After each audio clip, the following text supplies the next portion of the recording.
बहुत लोगों को शायद पता नहीं कि आप बिहार में भागलपुर से हैं। बिहार के उस भागलपुर जिले में एक नौजवान के दिमाग में एक बात कहाँ से आती है कि मुझे एक्टिंग करनी है और वो मुंबई आ रहा है। गांव में रहना भी होता था, आपको पता है गर्मियों की छुट्टी होती तो आपका हमारा बेस तो बिहार ही था, लेकिन शहर बदलते रहते थे। ये जो बातें होती है कि हाँ बिहार के दिखते नहीं है, कैसे दिखते हैं बिहार के लोग? एक परसेप्शन बना लिया है लोगों ने कि बिहारी लोग पता नहीं कैसे दिखते हैं, कैसे होते हैं। और अक्सर ऐसा होता है कि बहुत कुछ परसेंटेज है वो बिहारी बोलने में भी शर्माते हैं, तो उनकी गलती नहीं है। मेरे जो नाना जी थे वो बहुत बड़े फैन थे राज कपूर और शशि कपूर के। तो आपको पता मेरे घर वालों ने मेरे भाई का नाम राज कपूर रखा था और मेरा नाम शशि कपूर रखा था। Paltan was a very anticipated movie. हिंदुस्तानी सैनिकों, सिक्किम चीन का है, इसलिए तुम लोग नथुला छोड़ दो, वरना 1962 वाला हाल करेंगे। फिल्म उतनी नहीं चली। जब फिल्म बनाई इंडिया चाइना पे तो लोगों को लगा कि चाइना हमारा थ्रेट है ही नहीं। पर आपको पता है लॉकडाउन के बाद तो क्या ही, आपने बहुत गंदा काम किया हो लेकिन फिर भी आपको कॉल आएगा, क्या काम किया है, क्या फिल्म है। काली काली आंखें में सब एक दूसरे को जानते थे, मैं सिर्फ नया था। फर्स्ट डे तो मुझे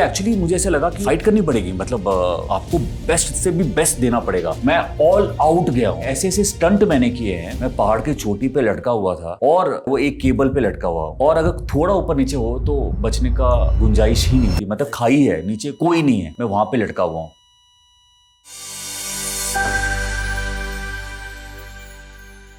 hello and welcome to another episode of digital commentaries unfolding talents. आज हमारे साथ एक बहुत ही टैलेंटेड एक्टर हैं जिन्हें आपने हाल ही में देखा है कमांडर करण सक्सेना में in the title role, and now you are watching him as Guru in the much anticipated second season of ये Kaali Kaali Aankhein. We have with us today Gurmeet Choudhary. Gurmeet, welcome to the podcast. Thank you so much. Thank you. कैसे हो आप? बहुत अच्छा। तो Gurmeet, we will talk about your work as well and we will talk about your personal journey as well, but मैं start करना चाहता हूँ ऑब्वियसली ये काली काली आंखें से। यार मैं बहुत ही एक्साइटेड हूँ। एक तो सबसे अच्छी बात है कि सीजन 1 काफी बड़ा हिट रहा है, राइट। प्लस नेटफ्लिक्स, मैं नेटफ्लिक्स का बहुत बड़ा फैन रहा हूँ और डेब्यू होने जा रहा है नेटफ्लिक्स में।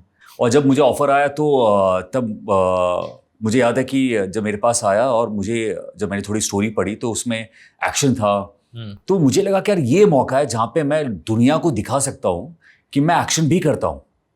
क्योंकि सबको पता तो है, जो आपके जो फैंस हैं, आपको जो लोग देखते हैं, उनको मेरे बारे में पता है कि एक्शन करता है, लेकिन कभी पर्दे पे मैंने इतना हार्डकोर एक्शन नहीं दिखाया है। तो मेरे लिए ये कमाल का चीज़ था यार, बहुत अच्छा एक्सपीरियंस था। सिद्धार्थ सर जो हमारे जो डायरेक्टर है, सिद्धार्थ सेन गुप्ता, कमाल के डायरेक्टर। आपको बता दो कि वो भी टेलीविजन से आए हुए हैं, उन्होंने बालिका बधू जैसे सीरियल उन्होंने डायरेक्ट किया है और अब तो OTT में वो टॉप डायरेक्टर हैं। जब मैं उनसे मिला मैं उनका फ़ैन हो गया। एक तो हमारे में कॉमन ये बात है कि दोनों फौजी के बच्चे हैं और उनका जो स्टाइल है ना टेकिंग का, और जिस वर्ल्ड में आपको लेके जाते हैं वो बहुत ज़रूरी था। क्योंकि देखिए मैं कमर्शियल हीरो हूँ, एक्शन करता हूँ, डांस करता हूँ, रोमांस, सब कुछ एक कमर्शियल हीरो में जो होना चाहिए वैसा कुछ करता आया हूँ। लेकिन सिद्धार्थ सर का जो टेक था ना, वो जो वर्ल्ड है उसमें एक बहुत अच्छे एक्टर्स हैं, उनकी दुनिया में घुसने के लिए एक नेचुरल एक्टिंग भी चाहिए उनको, वो सारी चीज़ें। तो उन्होंने मुझे याद है कि हमने वर्कशॉप किया, हेयर स्टाइल क्या होना चाहिए, कपड़े क्या होने चाहिए, गुरु जो कैरेक्टर है वो बोलेगा कैसे, रिएक्ट कैसे करेगा, वो सब की तैयारी हमने बहुत रगड़ा उन्होंने मुझे। नहीं, true. And I think trailer में भी जितना देखा कि गुरु आते हैं, एक लाइन बोलते हैं, मैं पूर्वा का दोस्त हूँ, and then he dives into action. हाँ तो समझ में आ रहा है पूरा एक्शन। बट जो कास्ट है इसकी, Saurabh, Arunoday and I think Tahir, Shweta, Aanchal, everyone, इन लोगों ने एक सीजन काम कर लिया है, एक अलग इक्वेशन बैठ जाता है आपका जब आप काम कर लेते हो। Now you are coming in season 2 और फिर इस एग्जिस्टिंग वर्ल्ड में अपने आप को इमर्स करना और उन कास्ट के साथ जलब करना, ये कितना इजी या डिफिकल्ट रहता है? आपका कैसा एक्सपीरियंस रहा इस पे? किसी भी बनाए हुए सेट पे घुसना और एक्ट करना, तो मेरे लिए अभी उल्टा पहली बार हो रहा था कि काली काली आंखें में सब एक दूसरे को जानते थे। सारे स्पॉट बॉय एक साथ काम कर चुके थे, कैमरामैन वही थे, एक्टर्स वही थे, डायरेक्टर हर कोई पहले कर चुका था, टीम एग्जैक्टली वही थी और मैं सिर्फ नया था। और मैंने सिद्धार्थ सर से कहा था कि सर फर्स्ट डे ना थोड़ा एक इंट्रोडक्शन ले लेना, थोड़ा वॉक ले लेना, थोड़ा बिल्डअप ले लेंगे, 3-4 दिन के बाद हम हैवी ड्यूटी सीन पे जाएंगे। लेकिन डेट्स का भी प्रॉब्लम होता है, इतने सारे एक्टर्स को साथ में रखना। तो फर्स्ट डे जो सीरीज का शूट था वो मेरा भी शूट था, और सबसे ज्यादा जो सीन्स थे मेरे किरदार के और जो इम्पोर्टेंट सीन है पूरे सीरीज का, वो फर्स्ट 4 डेज में हम शूट कर रहे थे। तो मेरे लिए तो बहुत ही मुश्किल था यार। फर्स्ट डे तो मुझे ऐसा लगा कि यार फाइट करनी पड़ेगी, मतलब आपको बेस्ट से भी बेस्ट देना पड़ेगा। तो हाँ, ये एक्सपीरियंस खतरनाक था यार, और किसी तरह ये फाइट करके मैंने किया। उसके बाद तो फिर हम लोगों ने मैजिक क्रिएट किया। हम मतलब मैं ऑल आउट गया हूँ, आप यकीन मानिए। ऐसे ऐसे स्टंट मैंने किए हैं, और मैंने, आप जब सीरीज देखेंगे कि 3-4 ऐसे स्टंट हैं जो मैं प्राउडली बोल सकता हूँ कि बहुत कम एक्टर्स अटेम्प्ट करते हैं। मैं पहाड़ की चोटी पे लटका हुआ था, और जो केबल है वो एक केबल पे लटका हुआ हूँ वहाँ पे, और अगर थोड़ा ऊपर नीचे हो तो बचने का मतलब गुंजाइश ही नहीं थी। मतलब खाई है, नीचे कोई नहीं है, मैं वहाँ पे लटका हुआ हूँ। आई थिंक ऐसा कुछ अटेम्प्ट मैंने किया है, और बड़ी खुशी भी हुई, क्योंकि यही करने मैं आया था। और मुझे याद है कि मैं मनाली में स्टंट कर रहा था, और वाइफ को मैंने कॉल किया, दीबिना को, कि ऐसा ऐसा है, खतरनाक स्टंट किया। और उसने बहुत अच्छी बात कही कि तुम यही करना चाहते थे ना, करो तो बिंदास करो। मैं वही पूछने वाला था कि उनका क्या रिएक्शन था, बट गुड टू नो। हाँ, बट मैं बात करता हूँ कि दूसरा जो एक्शन वाला शो आपका आया अभी, कमांडर करण सक्सेना, क्योंकि जब मैंने देखना स्टार्ट किया मुझे अच्छा लगा। मैं सोचा थोड़ा देखता हूँ क्या है, किसने लिखा है, क्या किया है। तो आई गॉट टू नो कि ये कैरेक्टर ऑलरेडी एग्जिस्ट करता है, अमित खान की बुक है, and it's like 58 novel series है ये पूरा। आपको इस किरदार के बारे में पहले से पता था, या फिर पहली बार आप भी जब स्क्रिप्ट ऑफर हुई तभी आपको पता चला इस कैरेक्टर के बारे में? नहीं, मुझे थोड़ा बहुत आइडिया था, क्योंकि उससे पहले सोनू सूद ने पॉडकास्ट में अपनी आवाज़ दी थी। तो मुझे 1 साल पहले तो मुझे पता था कमांडर करण सक्सेना के बारे में। और नॉवेल्स मुझे, I am not sure, but मैंने ये नाम सुना हुआ था, क्योंकि हिंदी बेल्ट में काफ़ी नॉवल काफ़ी बड़ा था। एंड प्लस जब सोनू सर ने किया तो काफ़ी बड़ा हो ही गया था। तो अमित खान के बारे में मुझे उनसे जब मैं मिला, और जब मैंने वो बुक भी पढ़ी, जब शूट करने से पहले मैंने 1-2 नॉवल उनका पढ़ा, तो मुझे बहुत पल्प फिक्शन, थोड़ा मासी जो होता है ना, टिपिकल जो हम बचपन में देखते थे, पढ़ते थे, वो एग्जैक्टली उन्होंने वो लिखा हुआ था। आई थिंक उनका बाकी काम भी ऐसा ही है। फॉर एग्जांपल आई थिंक बिच्छू का खेल भी शायद उनका ही है। हाँ, फिर हाँ। आई थिंक अभी आया था रीता सान्याल। हाँ, दैट इज बिल्कुल। Also his work. मेरे सेम प्रोड्यूसर है, हाँ, उन्होंने ये प्रोड्यूस अच्छा, किया सेम है। प्रोड्यूसर। हाँ। गुरमीत, मैं एक काम मुझे याद आया अभी बीच में, पलटन। पलटन was a very very like it was a very anticipated movie, क्योंकि जेपी दत्ता एक तो वो जाने ही जाते हैं इन सब चीज़ों मूवीज़ के लिए, and the cast was very ensemble. Definitely जब फिल्म उतनी नहीं चली तो as an actor you must have been disappointed everything. तो I will not ask if you were, because you definitely would have been. But उस ensemble में काम करना और जेपी दत्ता के साथ काम करना, and that was also when I think you had not done a lot of movies. कैसा एक ओवरऑल आपका एक्सपीरियंस था, and like something new if you learn out from it? JP साहब का तो मैं बहुत बड़ा फ़ैन रहा हूँ, और रहता फ़ैन रहूँगा हमेशा के लिए। और मेरे लिए एक सपना था कि जिस फिल्म को मैंने हज़ारों बार देखा है, और वो इमोशन के साथ देखा है, फौजी का लड़का। फौज, मुझे याद है जब बॉर्डर फिल्म रिलीज़ हुई थी, हम लोग श्रीनगर में थे, और सारी फैमिली फौजी के बच्चे इंक्लूडिंग फौजी सब मिलके हॉल में 2-2, 3-3 बार वो फिल्म देखते थे। आप वो बचपन मेरा याद सोचिए, उस जगह पे मैं था, और मैं सेट पे जेपी साहब वो फिल्म एक फिल्म बना रहे हैं जिसमें मैं हीरो हूँ। ये अलग एक्सपीरियंस है यार। मेरे लिए पलटन मेरे दिल के करीब रहेगा, हमेशा रहेगा। देखिए, वो फिल्म का भी एक, हर किसी की किस्मत होती है। जब फिल्म बनाई इंडिया चाइना पे, तो लोगों को लगा कि चाइना हमारा थ्रेट है ही नहीं, और लोगों ने आपके विलन को, ऐसा होता है ना कि बहुत हल्के में लिया। पर आपको पता है लॉकडाउन के बाद तो क्या हुआ सबके, अब सबको पता है कि क्या है। इसके बारे में ज़्यादा बात नहीं करना चाहता।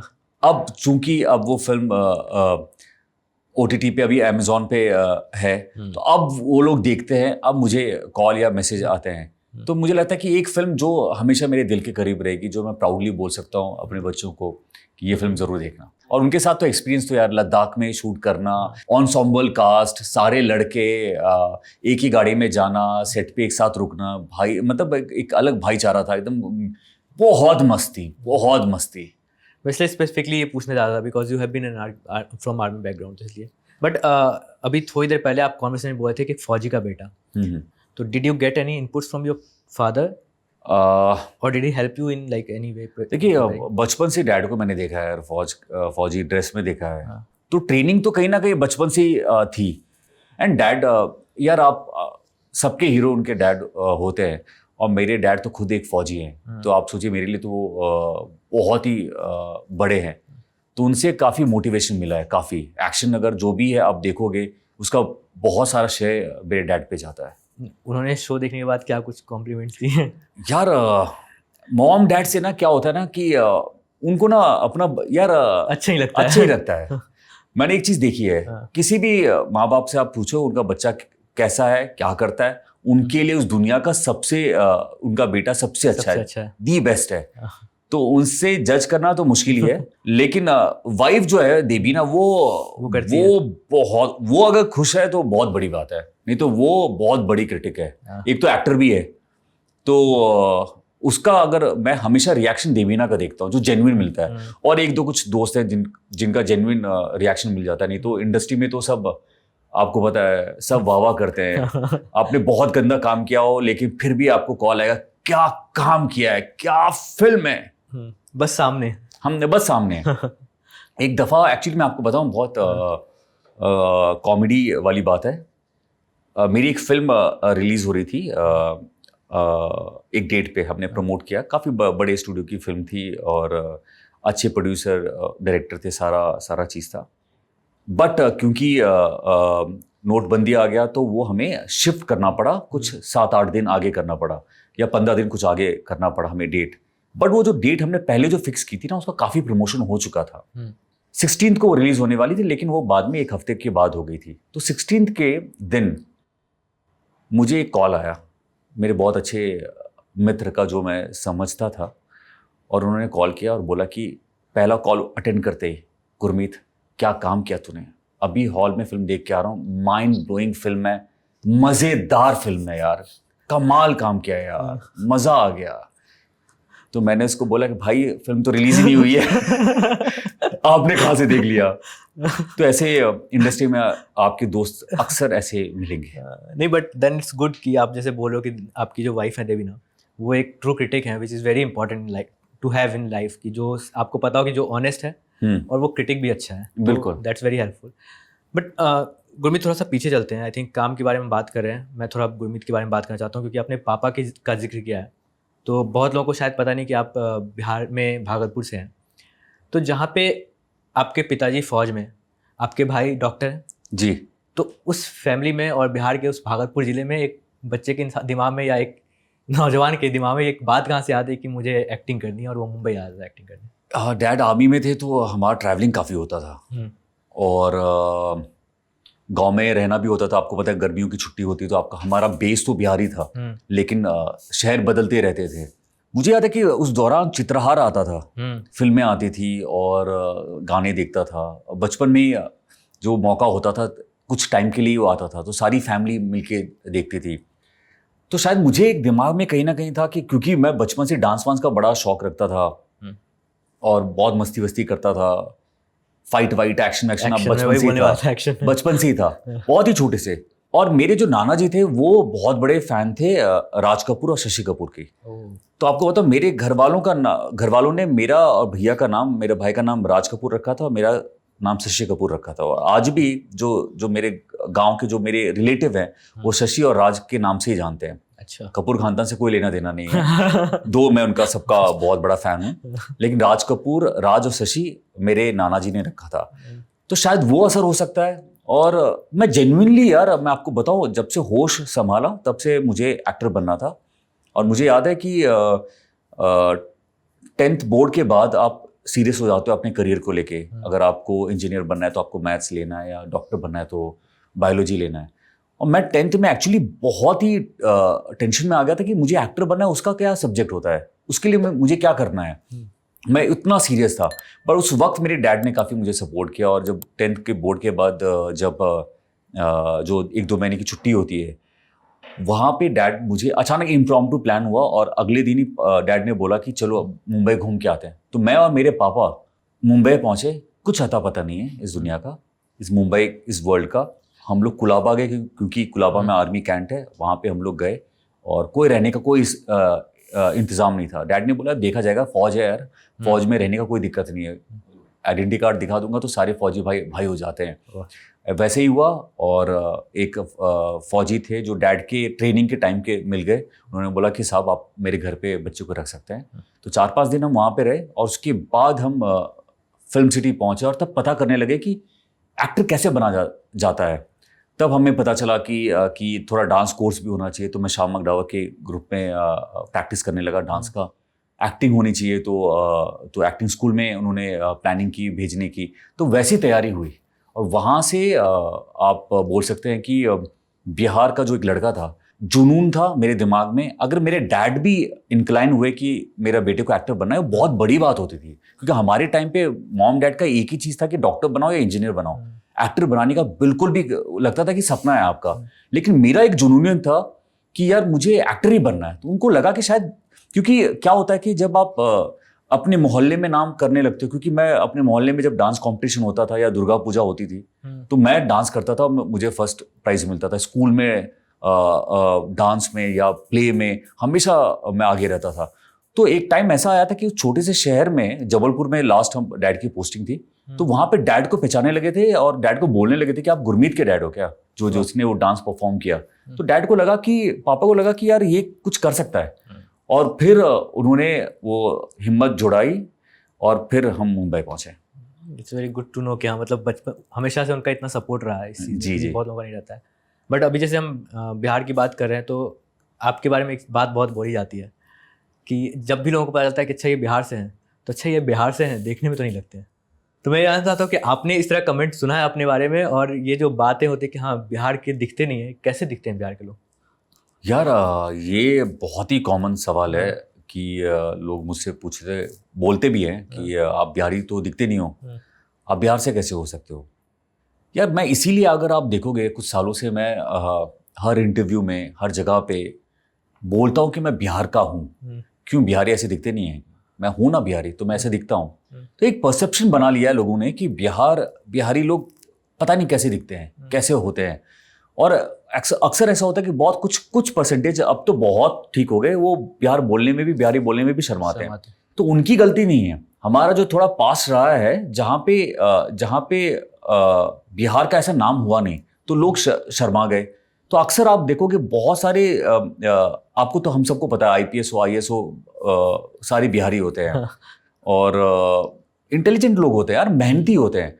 बिहार की सबसे अच्छी बात है कि हम बहुत मेहनत करते हैं। और अगर आपको दिशा पता हो ना, कि अगर आपको पता है कि इस मंजिल पे पहुंचना है, तो आप एक्चुअली बिहारी लोग पहुंच सकते हैं। तो ये अवेयरनेस नहीं है यार। और ये बहुत बुरा भी लगता है कि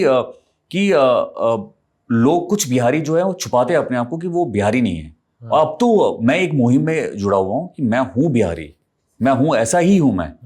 बिहारी लोग ऐसे भी होते हैं, हर टाइप के होते हैं यार, हम भी इंसान हैं। देखो क्या होता है कि हम एक्टर हैं और हमें लोग फॉलो करते हैं, तो हमारी एक रिस्पॉन्सिबिलिटी भी होती है। अगर हम आज ये कपड़े पहनते हैं तो लोग वैसे कपड़े खरीदते हैं, हेयर स्टाइल ऐसा करते हैं तो वैसा हेयर स्टाइल बनाते हैं। तो मैं क्यों ना कुछ मोटिवेट करूं ऐसे बच्चों को बिहार के, जो आगे बढ़े, नाम कमाए और बिहार का नाम रोशन करें। जब तक हम ऐसे कुछ नाम रोशन नहीं करेंगे, तब तक मुझे लगता है कि बिहारियों में ना कुछ बिहारियों में एक चीज छुपी रहती है कि यार नहीं, हमें नहीं बताना है, वो हमें निकालना है, और वो निकल भी रहा है। ग्रेट। बट आपका पूरा बचपन बिहार में गुजरा है, एंड आपके पिता जैसे फौज में थे, तो as an army kid childhood कैसी होती है? कैसा इक्वेशन था आपके अपने पिताजी के साथ? कितना मिलना जुलना रहता था या दूर रहते थे हमेशा? नहीं, मैं बहुत लकी मानता हूँ कि डैड के साथ अक्सर ऐसा होता है कि फौजी जो होते हैं वो अपने फैमिली से दूर रहते हैं। लेकिन हमें मौका मिला था, हम सिग्नल्स में डैड थे, तो फैमिली साथ में रह सकती थी। तो डैड के साथ ही रहा हूँ यार। और जब भी छुट्टियाँ होती थी तो गांव में आता था, और मेरे लिए कल्चरल शॉक होता था यार, क्योंकि मैं शहर में रहता था, लाइट्स थी, TV था, स्कूल अच्छे थे, सब कुछ अच्छा था, मेडिकल फैसिलिटीज़ अच्छी थी, सारा चीज़ अच्छी थी। और कट्टू जब हम गांव में पहुंचते थे, लाइट नहीं थी, TV नहीं होता था, स्कूल के का बरामदा नहीं होता था, छत नहीं होता था, और 2-3 महीने वहाँ पे गुजारने पड़ते थे जहाँ पे लाइट ही नहीं होती थी। तो मेरे लिए दोनों जो कल्चर है ना, मैंने बहुत ही बचपन में दोनों एक साथ में देखने को मुझे मिलता था। और उस ऊपर से अच्छी बात ये भी होती थी कि हम एक ही शहर में नहीं रहते थे। एक टाइम चेन्नई में था, तो चेन्नई तमिल मुझे सीख गया था मैं। उसके बाद चेन्नई से सीधा डैड को पोस्टिंग श्रीनगर कर दी, तो एकदम ज़मीन आसमान का फ़र्क था। वहाँ पे चला गया। फिर उसके बीच बीच में बिहार आ जाता था, जहाँ पे वहाँ पे लाइट ही नहीं होती थी। तो वो कल्चर ना, तो मेरे लिए आप देखो कि मैं पूरा देसी हूँ और पूरा विदेशी हूँ। तो गुरमीत, हम वापस आते हैं।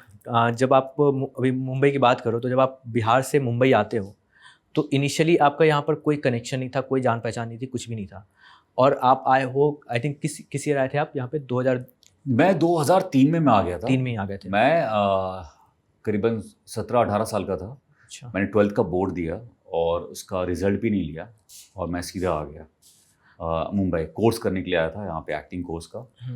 और मेरे दिमाग में ये चीज़ थी, मैंने सोचा कि जो अपना कॉलेज है, ग्रेजुएशन जो वो कॉरेस्पॉन्डेंट में कर दूंगा, स्टार्ट कर दूंगा। लेकिन ये दिमाग में ये भी था कि अगर मेरा कैलकुलेशन ये था, क्योंकि आपको पता है बचपन से ही मुझे एक्टर बनने का शौक था, और तो मेरी तैयारी ना बचपन से काफ़ी चल रही थी कि अगर मैं मुंबई पहुंचूंगा तो मैं एक्चुअली विजुअलाइज कर पाता था बचपन में कि मैं मुंबई में हूँ और अगर मैं कैसे होगा, कैसे मैं करूँगा। तो मेरे दिमाग में एक बात तो आ गई थी कि अगर ग्रेजुएशन पढ़ाई करके मैं पहुँचूंगा और उसके बाद इंडस्ट्री को समझने में 3-4 साल लगेंगे तो 30 साल का तो मैं ऐसे ही हो जाऊँगा। फिर ना मैं एक्टिंग कर पाऊंगा, ना मैं कोई और काम कर पाऊंगा। क्यों ना सही एज में, 16-17 साल के एज में ही इस क्राफ्ट को सीखा जाए, प्रैक्टिकली सीखा जाए, सेट पे सीखा जाए, तो शायद मैं कुछ ना कुछ कर पाऊंगा। और मेरे में खुद में बहुत कॉन्फिडेंस था कि मैं कुछ ना कुछ तो ज़रूर कर पाऊंगा। अगर एक्टिंग नहीं भी हुई तो मैं भाई कैंटीन खोल लूंगा फिल्म सिटी में, इंडस्ट्री में ही कुछ ना कुछ करता रहूंगा, ये इंडस्ट्री को छोड़ूंगा नहीं। तो 16-17 साल की उम्र में मुंबई आ गया और मुझे पता था कि मुझे क्या करना है। मुझे पोर्टफोलियो करना है, लोगों से मिलना है।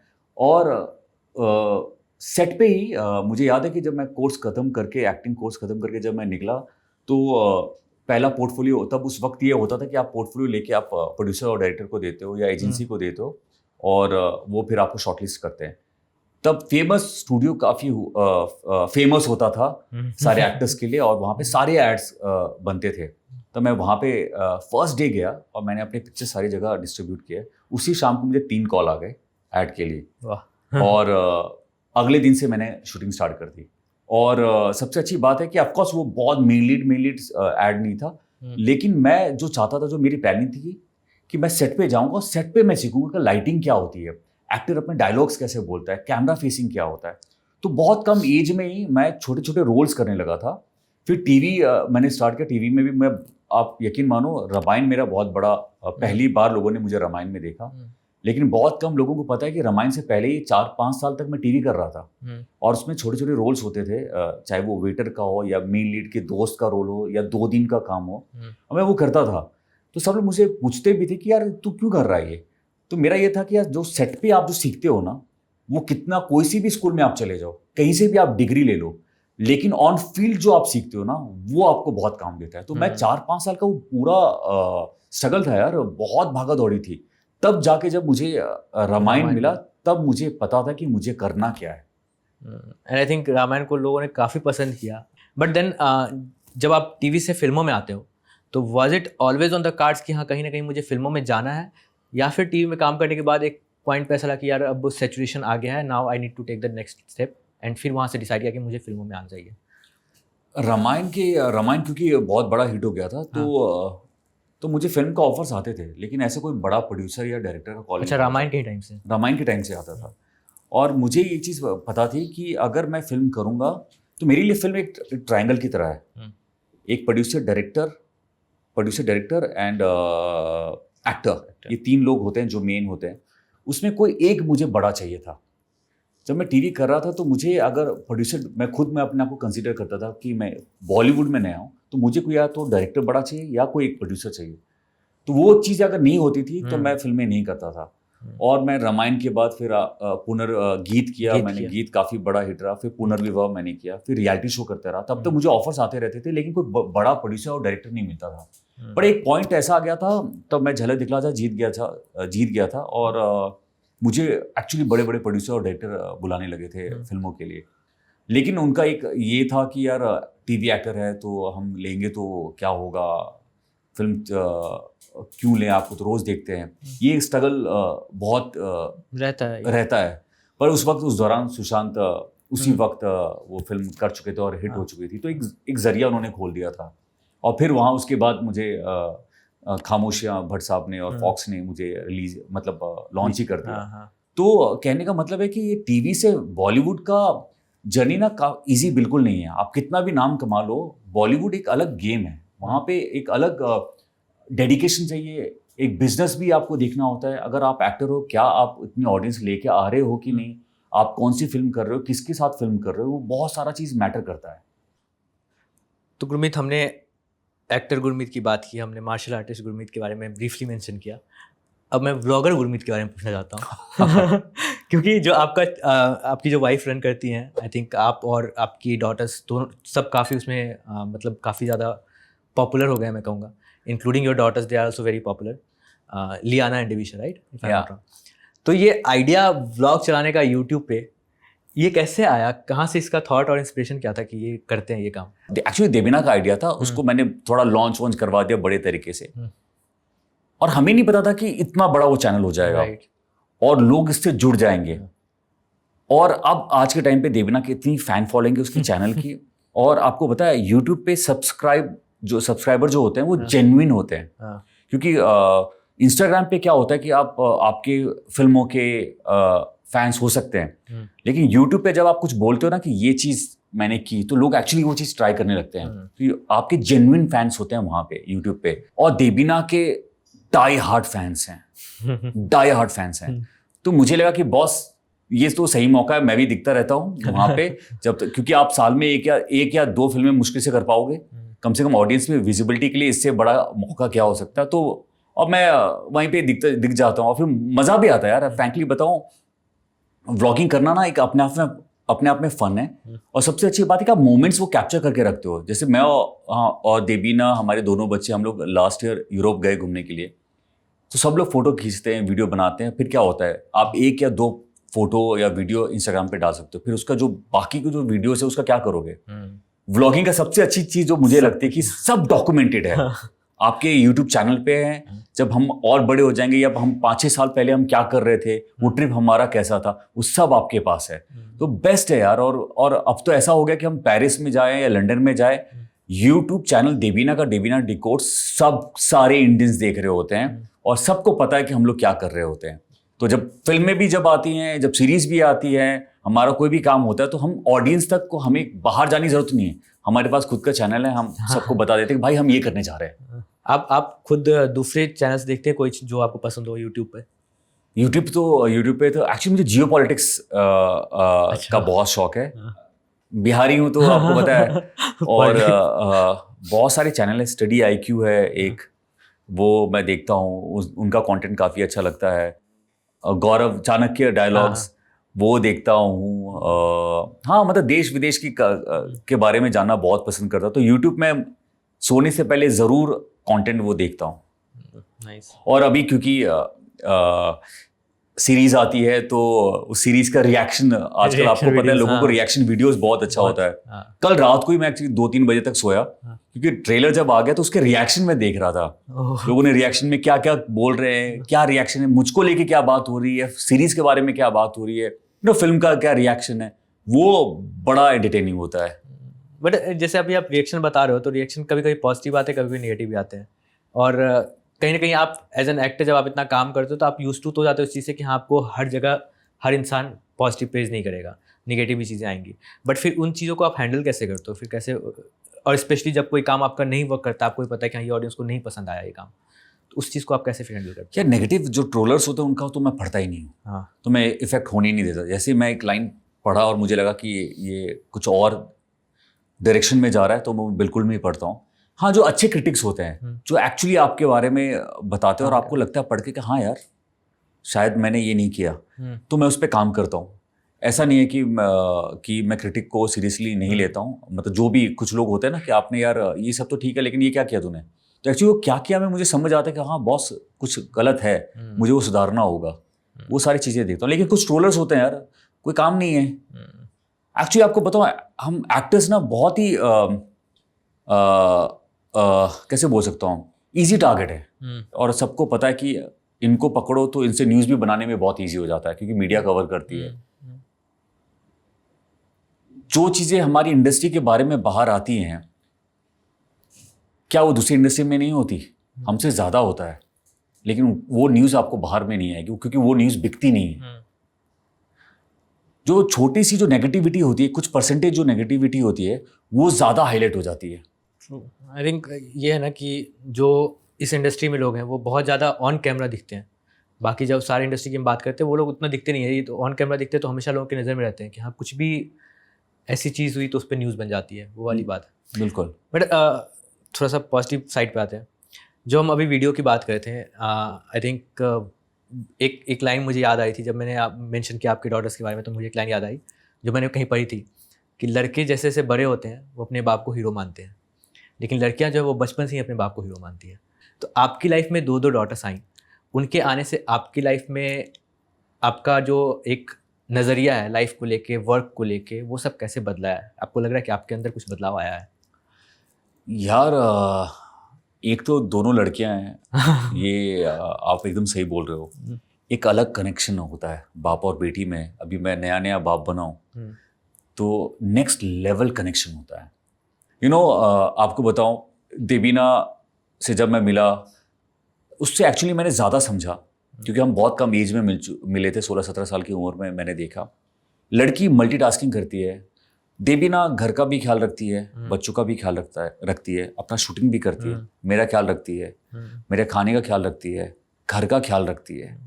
और मुझे लगता है कि यार हम लड़के ऐसे कुछ भी नहीं कर सकते, हम चाह के भी नहीं कर सकते। हम जो काम को लेकर इतने सीरियस हो जाते हैं ना, और एक टाइम पे एक ही काम कर सकते हैं। तो आई थिंक लड़कियां कमाल की यार, और बेटियां तो मतलब उनका भी कनेक्शन ऐसे ही है। उनके लिए एक्चुअली आपने सही कहा कि वो मैं हीरो हूँ, और वो फील समझ आता है। क्योंकि मेरे घर पे जैसे ही मेरा कुछ गाना बजता है या कुछ होता है, आपको वो रिएक्शन देखना चाहिए। एक वीडियो तो मैंने डाला भी था कि देबीना लियाना डिविशा को लेके वैष्णो देवी गई थी, होटल में थी, और उन्होंने चैनल चेंज किया और मैं दिख गया। तो उन्होंने रिकॉर्ड किया, गाना चल रहा था या ऐसा कुछ था, या सीरीज चल रही थी, और लियाना और डिविशा का जो रिएक्शन था, पापा, ओ गॉड, वो वीडियो मैंने इतने बार देखा, इतना ऐसा लगा कि यार कोई एक है, छोटी सी जान है जो जिसके लिए मैं सब कुछ हूँ। So sweet. बट अभी जैसे आप शूट पे बिजी रहते होंगे, जैसे आप कमांडर की बात करो या फिर इसकी ये काली काली आंखें, लंबे टाइम के लिए शूट चलता होगा तो आप घर से दूर रहते होंगे, तो फिर कितना मैनेज करना कितना मुश्किल होता है time between your family and this, specially because your daughters are at that stage जहाँ शायद वो हमेशा पापा पापा ढूंढती रहती होंगी। यार ये साल तो मैं काफ़ी आउट ऑफ स्टेशन रहा, लेकिन होता है, ये फ़र्क पड़ता है, फोमो होता है। 10-15 दिन के बाद मैं एक्चुअली मनाली में शूट करा था काली काली का, और 5-6-10 दिन के बाद ही ना मुझे एक्चुअली मनाली में जो भी बच्चे दिखते थे ना, तो मुझे एक्चुअली लियाना डिविशा की याद आने लगती थी। और 10-15 दिन के बाद तो एक्चुअली मुझे ऐसा फील हुआ कि यार अब हो गया, अब मुझे बच्चों से मिलने जाना है। और पहले देबीना से मिलने का एक्साइटमेंट होता था, अब देबीना के साथ साथ दोनों बच्चों को मिलने का एक्साइटमेंट है। वो एक्चुअली असर करता है आपको, क्योंकि आप, मुझे पता है कि मैं बाहर हूँ लेकिन मेरे बच्चे बड़े हो रहे हैं। वो मोमेंट जो है ना, वो यार हम एक एज के बाद ना, अगर आप अपने आप को फिट रखते हो ना, तो मिरर में आप अपने आप को बदलते हुए नहीं देख पाओगे। लेकिन आप एक्चुअली टाइम निकल रहा है, आप बड़े हो रहे हो। बच्चे जब आते हैं ना, वो आपको रियलिटी दिखाते हैं, वो दिखाते हैं कि टाइम आगे बढ़ रहा है, क्योंकि वो हर दिन 2 महीने 3 महीने में 15 दिन में ना वो एज बढ़ती रहती है, वो बड़े होते जा रहे हैं। तो मुझे ऐसा लग रहा था कि ये टाइम निकल रहा है, मेरे बच्चे का ये जो मोमेंट जो है वो मैं मिस कर रहा हूँ। तो फर्क पड़ता है यार, लेकिन काम करना है, आप यही होती है फैमिली का सपोर्ट, और आपको कुछ पाने के लिए कुछ खोना पड़ता है। Definitely, and I am sure like जैसे अभी आप बोल रहे हो कि उन्होंने आपका एक वीडियो देखा एंड दे वर लाइक पापा, तो आगे जैसे जैसे बड़े होंगे आपका काम देखेंगे तो they will be proud of you for sure. But Gurmeet, going forward, अगर मैं ये पूछूं कि जैसे अभी तो हमने फिलहाल आपको पूरे एक्शन वाले अवतार में देखा है, एंड आई थिंक इससे पहले भी जो आपने मूवीज़ की हैं, सारी मूवीज़ या तो थ्रिलर हैं या फिर सस्पेंस मिस्ट्री, ये सब चीज़ें, क्या रोमांस और कॉमेडी से गुरमीत अलग हो रहे हैं, या फिर इट्स जस्ट कि ये हो रहा है, बस आ गया तो हो रहा है? यार मेरी दिलो तमन्ना है करना। देखिए, रोमांटिक हीरो रहा हूँ टेलीविजन में, इसलिए बड़ा हुआ, लेकिन फिल्मों में अभी तक रोमांटिक फिल्म मिली नहीं है। और आई एम श्योर मेरे फैन जो फॉलोइंग भी जो है, जो लोग मुझे पसंद करते हैं, उन्होंने वही इमेज मुझे देखा है जिस दिन रोमांटिक फिल्म मिलेगी तो आई एम श्योर मैं जस्टिस कर पाऊंगा और मैं अपने ऑडियंस को कुछ जो मुझे मिस करते जिसमें वो मैं दिखा सकता हूँ। और कॉमेडी मेरे बहुत ही दिल के करीब है। जो मेरे करीबी लोग हैं उनको पता है कि मुझे कॉमेडी कितनी पसंद है और मैं कितनी कॉमेडी फिल्म करना चाहता हूँ। और हाँ, मतलब रियल लाइफ में भी बहुत मस्ती करता हूँ और मेरी दिली तमन्ना है यार ये कॉमेडी फिल्म करना। और आई थिंक कॉमेडी में अभी आपको ज़्यादा देखा भी हाँ, नहीं मैंने कॉमेडी कभी नहीं की है। हाँ। जबकि सबको जो मेरे जो थिएटर ग्रुप के लोग थे, जो मेरे इंस्टीट्यूट के थे, उन सबको लगा था कि मैं कॉमेडी ही करूँगा अपना बेस्ट, क्योंकि जब प्ले करते थे तो मैं कॉमेडी ज़्यादा रोल करता था, लेकिन रोल कुछ उल्टा ही मिला मुझे। बट ठीक है, आई थिंक जो भी रोल मिला है उसमें आपने अच्छा काम किया है एंड आई थिंक आगे भी आप ऐसे ही काम करते रहो और ये मस्त थ्रिलर और एक्शन से हटके भी हमें आपका अलग शेड देखने को मिले। So Gurmeet, again thank you for coming to the podcast and again all the very best and congratulations for ये Kaali Kaali Aankhein season 2। Thank you so much, बहुत अच्छा लगा। It was lovely talking to you. Thank you. Hi everyone, this is Gurmeet Choudhary. अगर आपको ये podcast पसंद आया तो आपको पता है आपको क्या करना है। Like, share and subscribe to digital commentary.